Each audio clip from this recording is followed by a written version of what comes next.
Cette vidéo est la deuxième partie de notre triptyque consacré à la naissance des sciences dans le monde grec.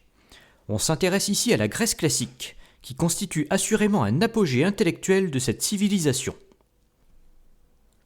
Jusqu'à présent, le cœur de la réflexion scientifique se trouvait en Ionie, mais l'arrivée des Perses va provoquer un recentrage vers la Grèce continentale.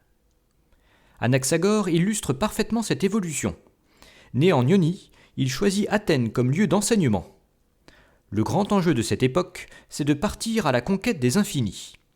Anaxagore considère que la matière est constituée d'une infinité de particules infiniment petites.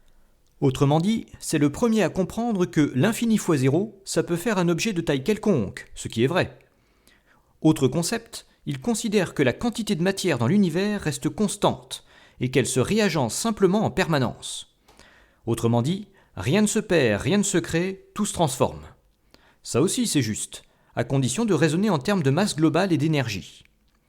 Les étoiles et les planètes deviennent des agglomérations de matière comme tout le reste, ce qui est une sacrée révolution par rapport à la vision traditionnelle où les astres formaient un code lumineux plaqué sur la voûte céleste. Par contre, il continue d'invoquer une intervention divine pour expliquer ces réagencements de matière. Il en fait un principe moteur universel qui gouverne l'évolution des âmes comme des objets, ce qui fait déjà penser à une forme de monothéisme. D'ailleurs, il sera condamné par les prêtres pour impiété et devra terminer ses jours en exil. L'un des premiers à abandonner complètement l'intervention divine dans les lois de la physique est Démocrite, originaire de la ville d'Abdère. Contrairement à Anaxagore, il considère que les particules fondamentales sont de taille finie, et il les appelle les atomes.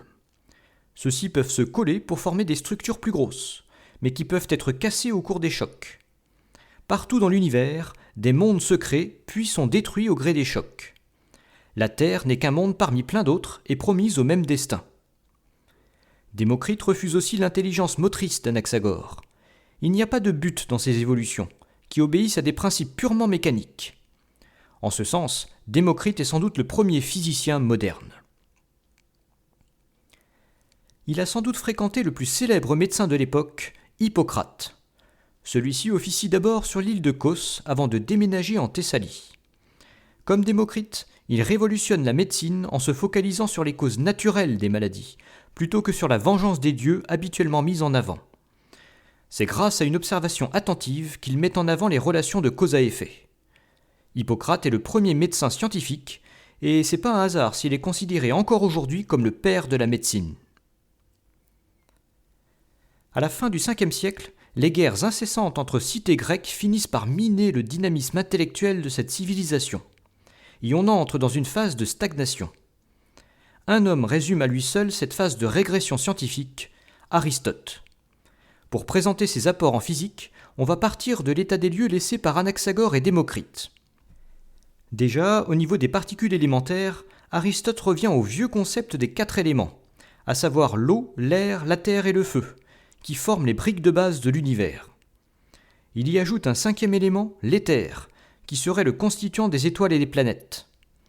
Enfin, il rejette farouchement la théorie mécaniste de Démocrite au profit de la bonne vieille intervention divine qui régirait le mouvement. Ça l'amène à rejeter complètement la nouvelle théorie en vogue à Syracuse, qui considère que c'est la Terre qui tourne sur elle-même, et non les astres qui tournent autour de la Terre. Le problème, c'est que c'est le point de vue d'Aristote qui finira par s'imposer en Europe jusqu'à la Renaissance. Les fulgurants progrès scientifiques des 2 premiers siècles semblent bel et bien taris. Mais un élève d'Aristote va bientôt remettre de l'huile dans les engrenages, Alexandre le Grand. En conquérant l'intégralité de l'Empire perse jusqu'en Afrique et en Asie, il va permettre aux Grecs d'accéder à l'ensemble des savoirs antiques. Voici bientôt venir le fabuleux destin d'Alexandrie.